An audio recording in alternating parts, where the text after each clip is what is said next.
मुंबई, नवी मुंबई, पालघर, रायगडमधील शाळांना सोमवारी सुट्टी. मुसळधार पावसामुळे शाळा महाविद्यालयांना सुट्टी.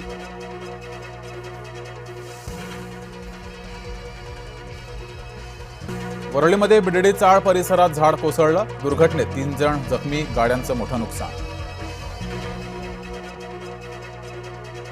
मुंबईत झाड पडून 2 जणांचा मृत्यू. गोरेगाव मध्ये मुलाचा तर कुर्ल्यात वृद्धाचा मृत्यू.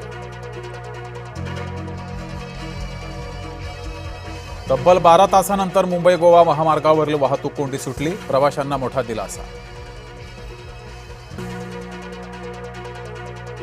उद्धव ठाकरेंना रामरक्षा वाचणं जमेना. उद्धव ठाकरेंनी पुस्तक दिलं मागे.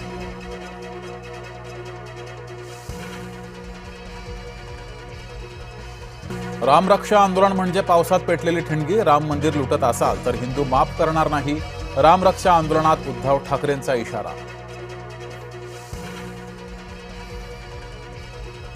उद्धव ठाकरेंना राम आठवावेत एवढीच इच्छा होती. राम मार्ग सोडल्यानं अधोगती झाली होती.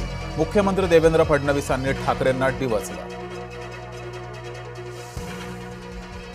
मुंबईसह उपनगरात पावसाचा जोर. रेड अलर्टच्या इशाऱ्यामुळे मुसळधार ते अतिमुसळधार पावसाची शक्यता. रायगडच्या दिघी येथे मच्छीमारांची बोट बुडाली. बोटीतील सर्व मच्छीमारांना वाचवण्यात यश.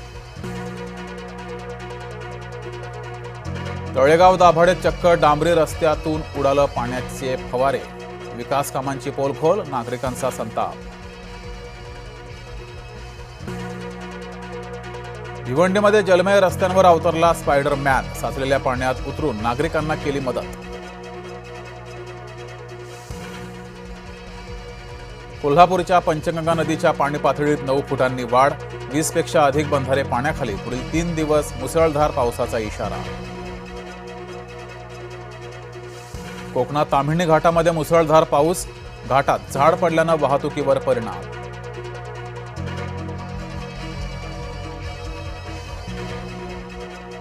मुंब्र्याच्या सेंट मेरी शाळेची संरक्षक भिंत पडली. मोठी दुर्घटना टळली. 3 गाड्यांचं नुकसान.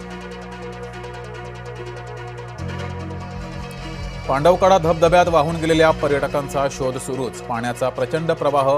मृतदेह शोधण्यात अडथळे. महाबळेश्वरमधील वेण्णा लेक तुडुंब भरला. महाबळेश्वर आणि पाचगणी वासियांचा पाण्याचा प्रश्न मिटला. रायगडमध्ये सलग 5व्या दिवशी पावसाचा जोर कायम. प्रमुख नद्यांच्या पाणी पातळीत मोठी वाढ. अंबा आणि कुंडलिका नद्यांनी धोक्याची पातळी ओलांडली. रायगड जिल्ह्याच्या रोह्यातल्या मेढा येथे पुराच्या पाण्यात अडकलेल्या 22 नागरिकांना वाचवलं, तर कुंडलिका नदीच्या पुरात अडकलेल्या 125 जणांची सुखरूप सुटका. रत्नागिरीत जगबुडी नदी धोका पातळीच्या वर. खेडमध्ये पूरस्थिती, तर नारंगी नदीलाही पूर.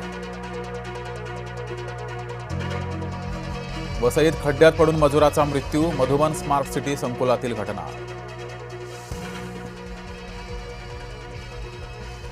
जालन्यामध्ये संत मुक्ताबाई पालखीचा रिंगण सोहळा संपन्न. टाळ मृदुंगासह हरिनामाचा अखंड जयघोष.